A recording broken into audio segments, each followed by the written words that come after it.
الحمد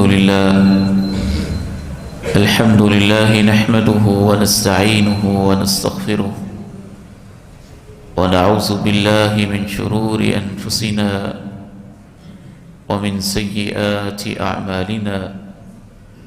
أشهد أن لا إله إلا الله وحده لا شريك له، وأشهد أن محمدًا عبده ورسوله صلى الله عليه وعلى آله وصحبه وسلم. اللهم صل على محمد وعلى آل محمد كما صليت على إبراهيم وعلى آل إبراهيم إنك حميد مجيد. اللهم بارك على محمد وعلى آل محمد كما باركت على إبراهيم وعلى آل إبراهيم إنك حميد مجيد. رب اشرح لي صدري ويسر لي أمري واحلل عقدة من لساني يفقه قولي. أما بعد، فأعوذ بالله السميع العليم من الشيطان الرجيم من همزه ونفخه ونفثه. بسم الله الرحمن الرحيم. والمؤمنون والمؤمنات بعضهم أولياء بعض يأمرون بالمعروف وينهون عن المنكر.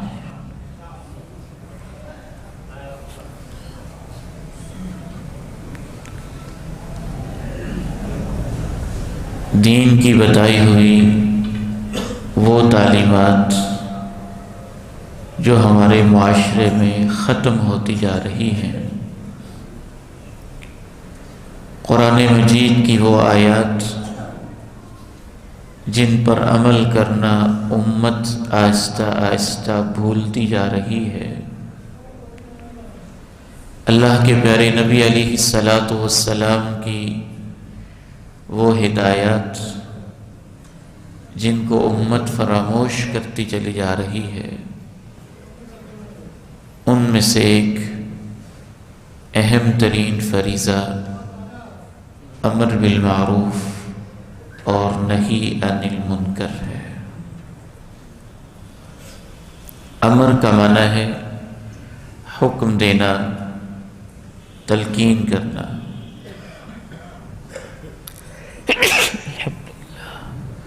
معروف کا معنی ہے نیکی، نہی کا معنی ہے روکنا، اور منکر کا معنی ہے برائی۔ نیکی کا حکم دینا اور برائی سے روکنا۔ سب سے پہلا مسئلہ تو ہمارے ساتھ یہ ہوا ہے کہ ہم نیکی اور برائی کے تصور کو جس طرح اللہ اور اللہ کے رسول نے بتایا تھا وہی بھول گئے ہیں۔ آج کی مغربی دنیا نے، جمہوری نظام نے، بین الاقوامی سطح پر کافروں کے غلبہ نے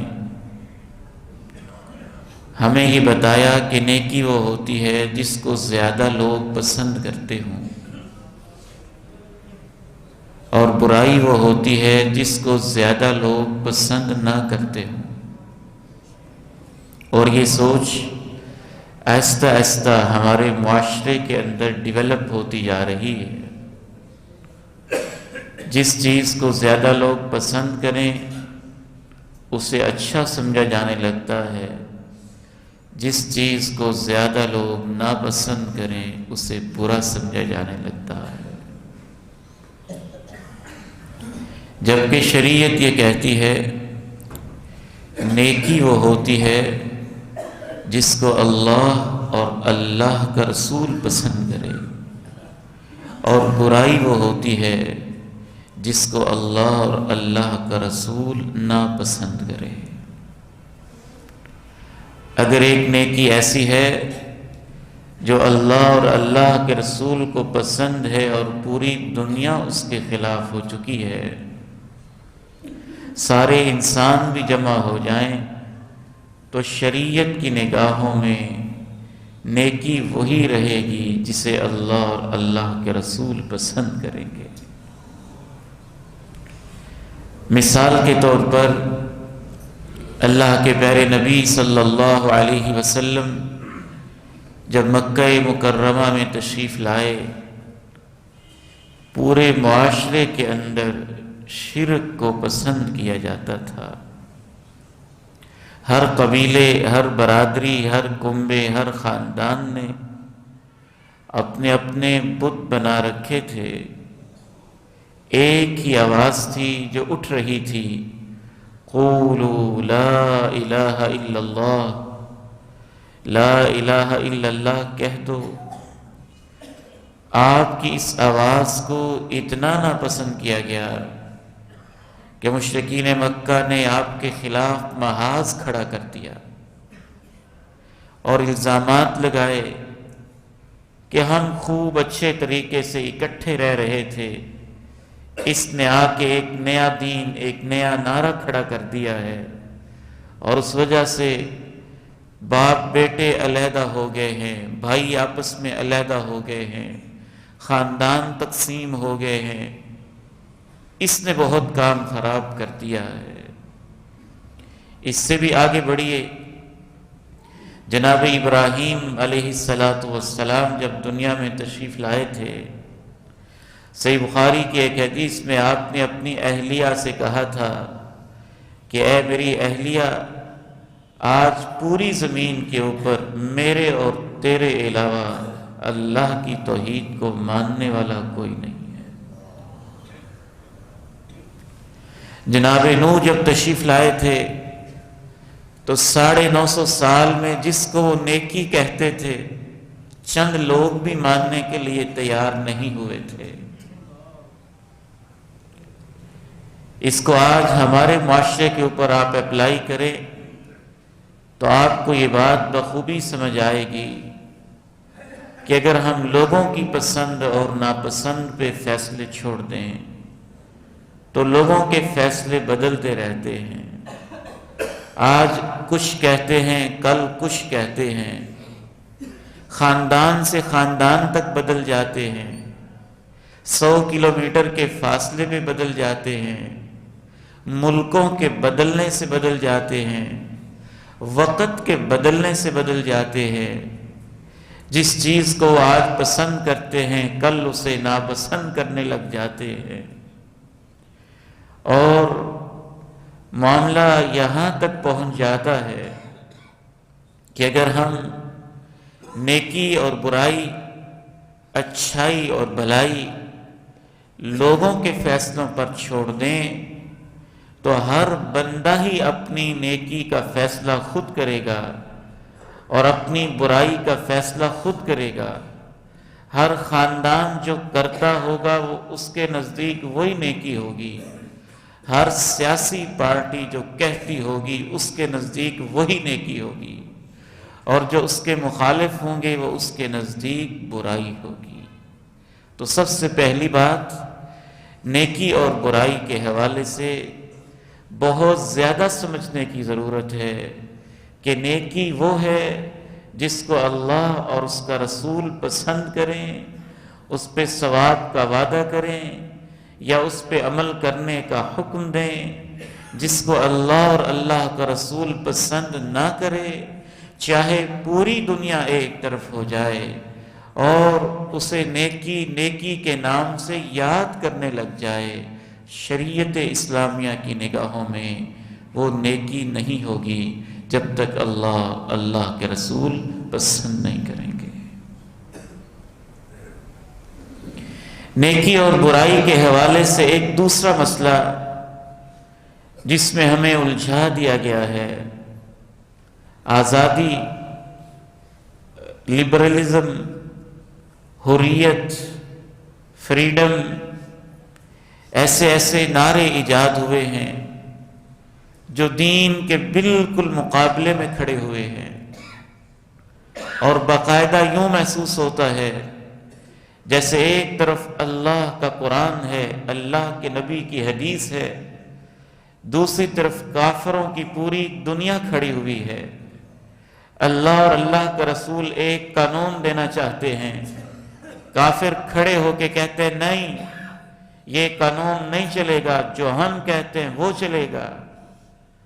اور وہ طاغوت، وہ ظالم اور وہ دنیا کو پاگل بنانے والے لوگ اس کے لیے یہ نہیں کہتے کہ ہم تمہارے دین کو نہیں مانتے، وہ کہتے ہیں کہ کچھ ہیومن رائٹس ہیں جو انہوں نے اپنی مرضی سے طے کیے ہوئے ہیں، اور اس کی چھتری کے نیچے وہ برائیاں جن کو اللہ اور اللہ کا رسول برائی کہتا ہے وہ اسے آزادی کہتے ہیں یہ آزادی ہے۔ مغربی معاشرے کے اندر صرف پہلے وہاں کا مسئلہ تھا، اب وہ مسئلہ ہمارے پاکستان کا بن چکا ہے، عالم اسلام کا بن چکا ہے، پوری دنیا کا بن چکا ہے۔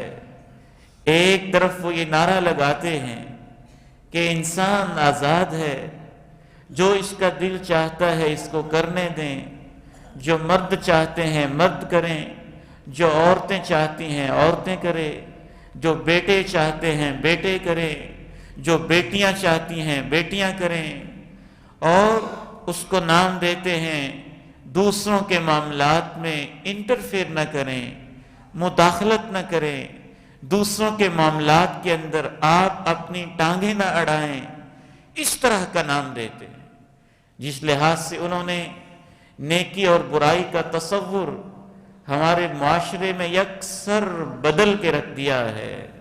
اور حالت یہ ہے ان کی اپنی کہ یہ خباثت ہے، یہ ان کی منافقت ہے، یہ ان کی دوغلی پالیسی ہے۔ فرانس کے اندر یہ واقعہ پوری دنیا نے دیکھا، مسلم بیٹیاں ایک دو یونیورسٹی کے اندر پورا پردہ نہیں، صرف حجاب اوپر والا، چہرہ ننگا، سر کو ڈھانپا ہے اور یہاں اپنی گردن کو ڈھانپا ہے، اور اتنا سا حجاب کر کے یونیورسٹی میں چلی گئی۔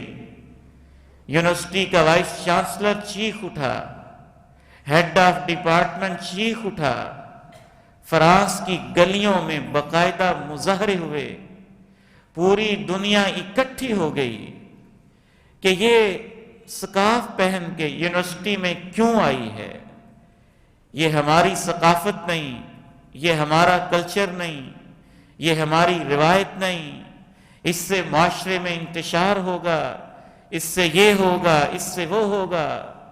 جو وہ نعرہ لگاتے ہیں خود اس پر بھی پورا نہیں اترتے۔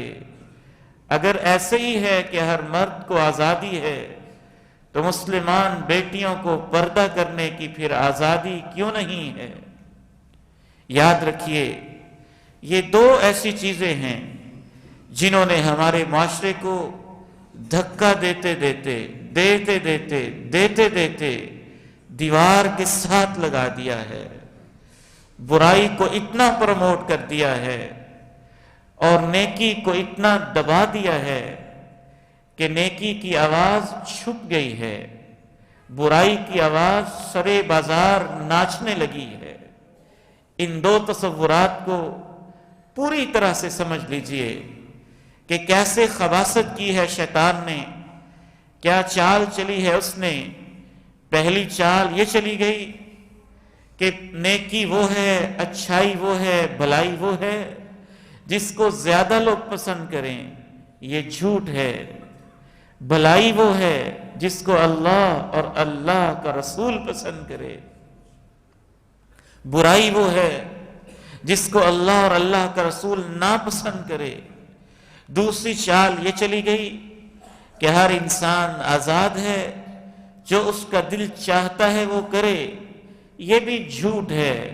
ہر انسان آزاد نہیں ہے، ہر انسان اللہ کا بندہ ہے اور وہ پابند ہے کہ ویسے کرے جیسے اس کا مالک کہتا ہے۔ نہ انسان اپنی آزادی سے پیدا ہوتا ہے، نہ انسان اپنی آزادی سے اپنی شکل بناتا ہے، نہ انسان اپنی آزادی سے رنگ کا انتخاب کرتا ہے، نہ انسان اپنی آزادی سے ماں باپ کا انتخاب کرتا ہے، نہ ہی انسان اپنی آزادی سے بہنوں بھائیوں کا انتخاب کرتا ہے، نہ ہی انسان اپنی آزادی سے بچپن، لڑکپن، جوانی کی عمریں طے کرتا ہے، نہ ہی انسان اپنی آزادی سے صحت اور مرض کے فیصلے کرتا ہے، نہ ہی انسان اپنی آزادی سے جیتا ہے اور نہ ہی اپنی آزادی سے مرتا ہے۔ سب کچھ مالک کی مرضی سے ہوتا ہے، اللہ کی مرضی سے ہوتا ہے۔ اور مسلمانوں کا نظریہ یہ ہے کہ دنیا بھی اللہ کی ہے، زمین بھی اللہ کی ہے، آسمان بھی اللہ کا ہے، آنکھیں بھی اس کی عنایت ہیں، ہاتھ بھی اس کا فضل ہے، پاؤں بھی اس کا عطیہ ہے، زندگی بھی اس کی امانت ہے، وجود بھی اس کا دیا ہوا گفٹ ہے، سب کچھ اسی کا دیا ہوا ہے۔ لہٰذا اس کرۂ ارضی پہ اور انسان کے وجود پہ مرضی بھی اسی کی چلے گی۔ یہاں سے پھر آپ تیسری بات سمجھیں، امر بالمعروف اور نہی عن المنکر اس کائنات کے اندر، میرے خاندان کے اندر، میرے گھر کے اندر، میری گلی کے اندر، میرے محلے کے اندر، میرے چوک کے اندر، میرے چوراہے کے اندر، ہمارے گاؤں کے اندر، ہمارے ملک کے اندر اگر کوئی ایک شخص، چاہے وہ چیئرمین ہے، چاہے وہ کونسلر ہے، چاہے وہ ایم پی ہے، چاہے وہ ایم این اے ہے، چاہے پوری دنیا ایسا کام کر رہی ہے جو اللہ کو پسند نہیں، تو ایک مزدور کو بھی حق پہنچتا ہے کہ اس کو روک کے کہے تم غلط کر رہے ہو، یہ اللہ کے حکم کے خلاف ہے۔ اسی کو امر بالمعروف اور نہی عن المنکر کہتے ہیں۔ ایک مزدور شخص کو بھی، ایک غریب شخص کو بھی یہ حق پہنچتا ہے، ایک عام شخص کو بھی یہ حق پہنچتا ہے کہ اگر وہ غلطی دیکھتا ہے کسی بڑے سے بڑے شخص کے اندر تو وہ اسے کہہ سکتا ہے کہ زمین اللہ کی ہے، آسمان رب کا ہے، تم یہ غلط کر رہے ہو، اللہ اس پہ ناراض ہے۔ اگر مسلمان ایسے نہیں کریں گے، ان کی تربیت یہ نہیں ہوگی، ان کی تربیت یہ ہو جائے گی جیسے لوگ کرتے ہیں ان کو کرنے دیں، ان کے کاموں میں مداخلت نہ کریں، جو برائی کرتا ہے وہ اسے برائی کرنے دیں، تو اس کا نتیجہ یہ ہوگا کہ وہ معاشرہ مسلمانوں کا معاشرہ نہیں رہے گا، وہ منافقوں کا معاشرہ ہو جائے گا اور اللہ اس معاشرے پہ ناراض ہو جائے گا۔ اللہ تعالیٰ نے قرآن مجید کی سورہ توبہ ہے جہاں منافق اور مومنوں کی پہچان بیان کی ہے، تو وہاں پہ اللہ تعالیٰ نے منافقوں کی صفت کیا بیان کی ہے اور مومنین کی کیا بیان کی ہے، یہ آپ اللہ کے قرآن سے پوچھیں۔ وَالْمُؤْمِنُونَ وَالْمُؤْمِنَاتُ بَعْضُهُمْ أَوْلِيَاءُ بَعْضٍ يَأْمُرُونَ بِالْمَعْرُوفِ وَيَنْهَوْنَ عَنِ الْمُنكَرِ وَيُقِيمُونَ الصَّلَاةَ وَيُؤْتُونَ الزَّكَاةَ وَيُطِيعُونَ اللَّهَ وَرَسُولَهُ أُولَئِكَ سَيَرْحَمُهُمُ اللَّهُ إِنَّ اللَّهَ عَزِيزٌ حَكِيمٌ۔ ایمان والے آپس میں گہرے دوست ہوتے ہیں۔ ان کی دوستیوں کی بنیاد کیا ہوتی ہے؟ جہاں بھی نیکی کا کام ہوتا ہے ایک دوسرے کو کہتے ہیں آؤ کریں، جہاں برائی کا کام ہوتا ہے ایک دوسرے کہتے ہیں خبردار یہ کیا تو۔ نیکی کے کام میں اکٹھے ہو جاتے ہیں، برائی کے کام میں ایک دوسرے کو روکتے ہیں، نمازیں اکٹھے ہو کے پڑھتے ہیں، زکوٰۃ ادا کرتے رہتے ہیں، اور ان کی پہچان یہ ہوتی ہے ان میں اللہ کا حکم چلتا ہے، اللہ کے رسول کا حکم چلتا ہے۔ اگر یہ 4 چیزیں معاشرے کے اندر آ جائیں، اولئک سیرحمہم اللہ، ان پہ اللہ کی رحمتیں آ جائیں گی۔ اولئک سیرحمہم اللہ ان اللہ عزیز حکیم۔ سب سے زیادہ طاقت والا اللہ ہے اور سب سے زیادہ حکمت والا بھی اللہ ہے۔ کسی سے مت ڈریں، کیا ہو جائے گا، طاقتیں بھی اس کی ہیں۔ کسی کے ہاتھ میں فیصلہ نہ دیں کہ تم بتاؤ گے نیکی اور برائی کیا ہے۔ اللہ سے بڑا حکمت والا، اللہ سے بڑا وزڈم والا، اللہ سے بڑا سمجھ والا کوئی نہیں ہے۔ دنیا میں ان پہ رحمتیں ہوں گی۔ وعد اللہ المؤمنین والمؤمنات جنات تجری من تحتها الانہار خالدین فیہا ومساکن طیبة فی جنات عدن ورضوان من اللہ اکبر ذلك هو الفوز العظیم۔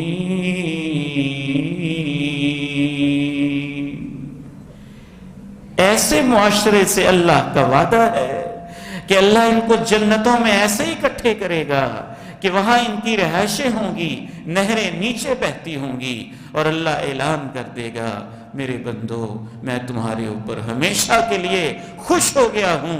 یہ سب سے بڑی نعمت ہوگی۔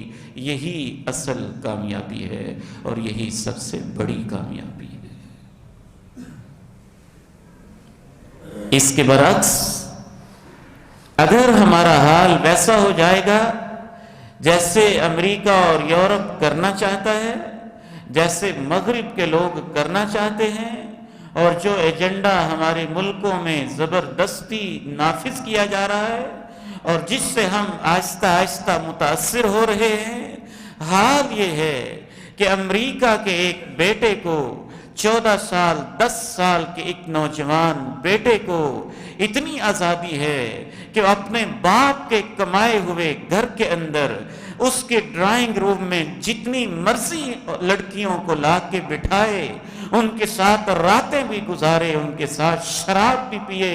باپ کی مجال کیا ہے کہ اس کو روک سکے، روکنے کی کوشش کرے گا۔ ایک کال پہ پولیس باپ کو ہتھ کڑیاں لگا کے لے جائے گی۔ تم کون ہوتے ہو اس امریکی شہری کی آزادی میں مداخلت کرنے والے؟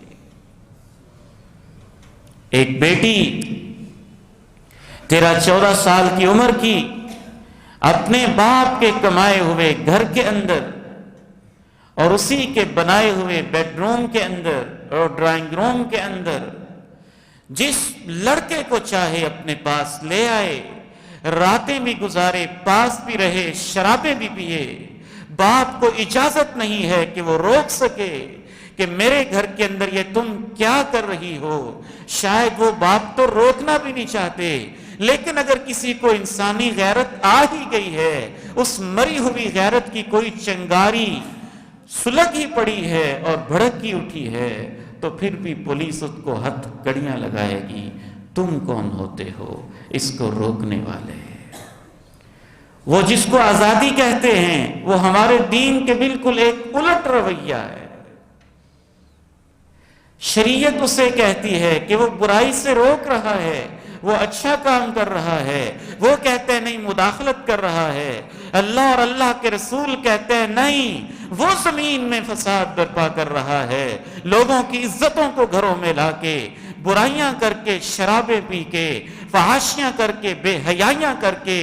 بالکل وہی تصور آہستہ آہستہ ہمارے معاشرے کے اندر آتا جا رہا ہے۔ کراچی، اسلام آباد، راولپنڈی، لاہور اور اس کے پوش ایریاز، بڑی بڑی سوسائٹیز، مجال ہے کہ وہاں کوئی باپ اپنے بیٹے کو سمجھائے یا کوئی ماں اپنی بیٹی کو سمجھائے یہ امریکہ کا واقعہ تو نہیں تھا، اس ظالم کمینے بدبخت نے یونیورسٹی کے ایک نوجوان بیٹی کو ورغلا کے اپنے گھر کے اندر معاشقے اور محبت کے نام پہ اس پہ چھریاں اور چاقو چلائے۔ کیا گھر کے اندر کوئی فرد موجود نہیں تھا؟ کیا اس کو کوئی روکنے والا ٹوکنے والا نہیں تھا؟ اس گھر کے کوئی سیکورٹی گارڈ نہیں تھے؟ اس گھر کے اندر کوئی اور فرد نہیں تھا؟ صرف یہ کہ اس کو آزادی ہے، وہ اپنے کمرے میں جو چاہے کر سکتا ہے۔ اگر ہم نے امر بالمعروف نہی عن المنکر، جو ہمارے دین کا بنیادی حصہ ہے، جو ہمارے سماج کی پہچان ہے، جو ہمارے معاشرے کی شناخت ہے، کل تلک ہم دیکھتے تھے راہ کے اندر اگر کوئی بیٹی دوپٹہ سر سے اتارتی تھی، کوئی مزدور بزرگ بھی اس کو کہہ دیتا تھا، او بیٹی تو کیا کر رہی ہے، سر پہ دوپٹہ رکھ۔ آج ہم کیا اس قدر سے محروم نہیں ہوتے جا رہے؟ کیا ہم آہستہ آہستہ کافروں کے اس نظام کو قبول نہیں کرتے جا رہے؟ اور آزادی اور لبرلزم کے نام پر باقاعدہ تنخواہ دار لوگ، خریدے ہوئے بڑے بڑے پارلیمنٹیرینز، خریدے ہوئے وکیل، خریدے ہوئے ججز، بکے ہوئے صحافی اور بکے ہوئے قلمکار اور بکے ہوئے بولنے والے اور بکے ہوئے چینلز ہمارے معاشرے کے اندر ایسے لانچ کیے گئے ہیں جن کو ایجنڈا یہ دیا گیا ہے کہ تم نے اس معاشرے کو آزاد خیال اور لبرل بنانا ہے، جہاں کوئی یہ نہ کہہ سکے کہ ایسے نہ کرو، اللہ اور اللہ کے رسول کو یہ پسند نہیں ہے۔ اگر ہم خاموشی سادھ لیں گے، زبانوں پہ تالے لگا لیں گے، گونگے بہرے ہو جائیں گے، اور ہم اپنی آنکھوں سے برائیاں دیکھتے رہیں گے اور برداشت کریں گے، بے حیائی دیکھیں گے اور اس کو سہتے بھی رہیں گے، فحاشی اور عریانی چوکوں چوراہوں میں ناچتی رہے گی اور ہم اس کو گوارا کرتے رہیں گے، تو اس کا نتیجہ کیا ہوگا؟ اس پر بہت کچھ کہا جا سکتا ہے، لیکن ایک فوری نتیجہ اور ایک آخرت میں جو نتیجہ ہوگا وہ اللہ کے قرآن کی روشنی میں اور حدیث کی روشنی میں آپ کو سنا دیتا ہوں۔ ان الذين يحبون ان تشيع الفاحشة في الذين آمنوا لهم عذاب أليم في الدنيا والآخرة والله يعلم وأنتم لا تعلمون۔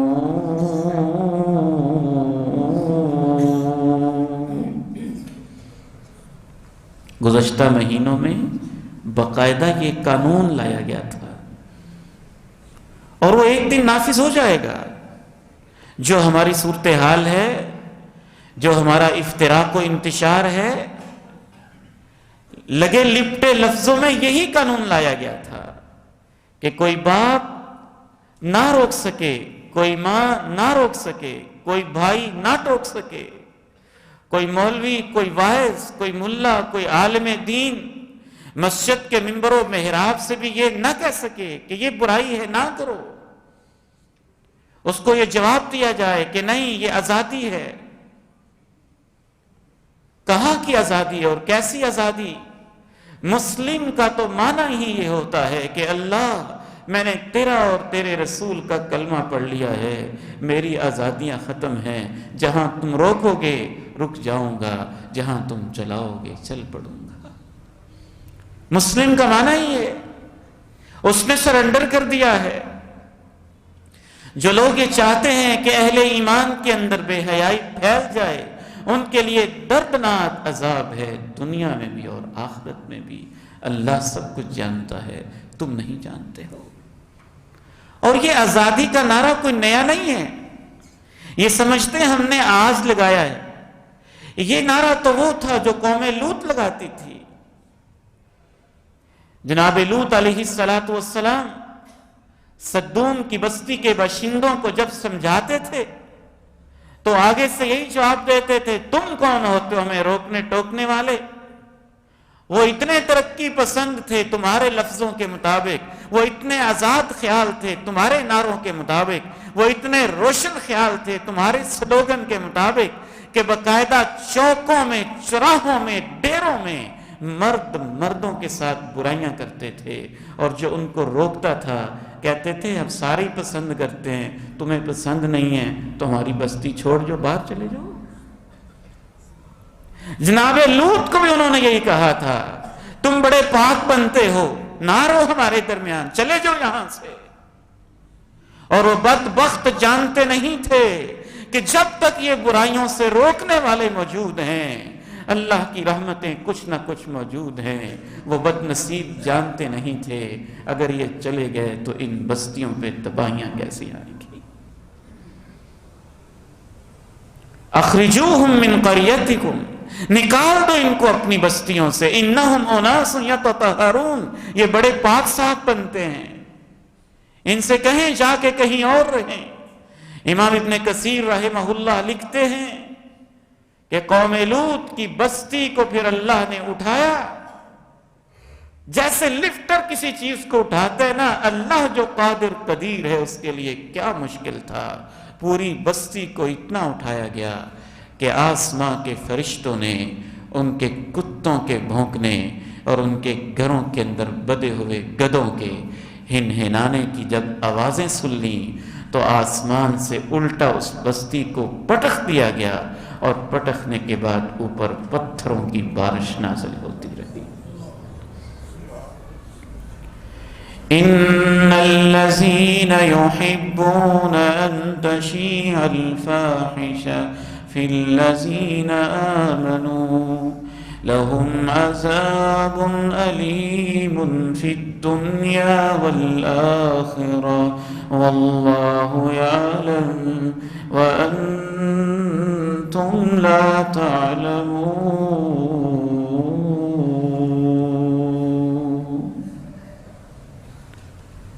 دنیا میں نقد سزا برائیوں کے پھیلنے کی، اور جب ان سے کوئی روکنے والا بھی نہ ہو، یہ ہوتی ہے کہ پھر اس معاشرے کے اندر بیماریاں پھیل جاتی ہیں۔ آج میں مسلسل پریشان رہا، 1 مہینے سے 2-3 سالوں سے دیکھ رہے ہیں، ایک بیماری ختم ہوتی ہے تو دوسری شروع ہو جاتی ہے، دوسری سے نجات ملتی ہے تو تیسری کے لپیٹ میں چلے جاتے ہیں، اس سے جان چھوٹتی ہے تو کوئی چوتھی آزمائش سامنے کھڑی ہوتی ہے۔ بیماریاں معاشروں پہ ایسے حملے کر رہی ہیں کہ سارے کی ساری ٹیکنالوجی، ساری کی ساری ترقیاں اور ساری کی ساری تحقیقیں ان کے سامنے ڈھیر نظر آتی ہیں اور خاک نظر آتی ہیں۔ میں یہ نہیں کہتا کہ ان کا ظاہری سبب کوئی نہیں، ظاہری اسباب بھی ہوتے ہیں، پولوشن بھی فیکٹر ہو سکتا ہے، پانی کی خرابی بھی فیکٹر ہو سکتا ہے، ناقص غذا اور خوراک بھی وجہ ہو سکتی ہے، بے احتیاطی بھی وجہ ہو سکتی ہے، لیکن ایمان رکھنے والے لوگ یہ مانتے ہیں یہ وجوہات ثانوی اور سیکنڈری ہیں، ان میں سب سے بڑی اور بنیادی روحانی اور اخلاقی وجہ ہے۔ جب سارے سائنسدان ناکام ہو جائیں اور ساری دنیا پریشان بیٹھی ہے کہ ہم ان برائیوں پہ کنٹرول کیوں نہیں کر پا رہے، تو معلوم یہ ہوتا ہے یہ آسمانوں سے کوئی آفتیں آ رہی ہیں، آسمانوں سے بھی پریشانیاں آ رہی ہیں، اور اللہ کے پیارے نبی نے بتایا ہے کہ وہ کیوں آتی ہیں۔ آپ نے فرمایا ما ظہرت الفاحشۃ فی قوم قط، جب کسی قوم کے اندر بے حیائی عام ہو جاتی ہے تو پھر اس قوم کے اندر برائیاں اور وہ دردیں ہوتی ہیں، دردوں کے لفظ ہیں، وہ بیماریاں اور دردوں والی بیماریاں ہوتی ہیں جو ان کے آباء و اجداد میں کبھی نہیں ہوئی تھی۔ ہم تو ایک غریب ملک سے تعلق رکھتے ہیں، جہاں بڑے بڑے ان آفتوں کے سامنے ناکام ہو جاتے ہیں. کچھ ہماری بھی مان لیں، جتنی آپ تدبیریں کر رہے ہیں کچھ فحاشی کے پہ کنٹرول کر لیں. کالجوں یونیورسٹیوں کے اندر حجاب والی یونیفارم لگا دیں، چوکوں چوراہوں میں آوارہ اور بے حیا پھرنے پہ پابندیاں لگا دیں، اور یعنی والے چینلز کی سکریننگ کر لیں، اشتہارات اور وہ سب کچھ جو بے حیائی کے مراکز ہیں، جس طرح تم دین کے مراکز کے اوپر آئے روز پابندیاں لگاتے ہو، کچھ پابندیوں کا رخ ادھر کر کے دیکھ لیں.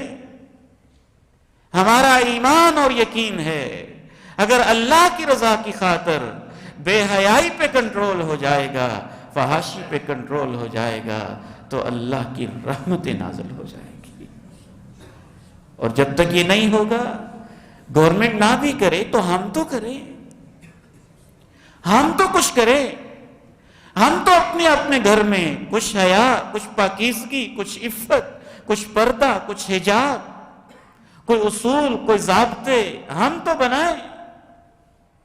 ہم اپنے طور پہ اتنے بے حیا کیوں ہو چکے ہیں کہ 70 سال کا بزرگ اور 50 سال کا باپ اور 40 سال کی اس کی بیوی اور 30 سال کے بیٹے اور 20 سال کی بیٹیاں اور 15 سال کے بچے اور 12 سال کی بیٹیاں اکٹھے بیٹھ کے گندے اور بے حیا ڈرامے دیکھ رہے ہیں. نہ باپ کو اپنی سفیدی کی شرم ہے، نہ ماں کو اپنی حیا کی لاج ہے، نہ بیٹے کو اپنی غیرت یاد ہے، اور نہ بیٹی کو کوئی شرم و حیا ہے. تو پھر بیماریاں کیسے رکیں گی؟ روحانی وجوہات بھی ہمارے ذہنوں میں ہونی چاہیے.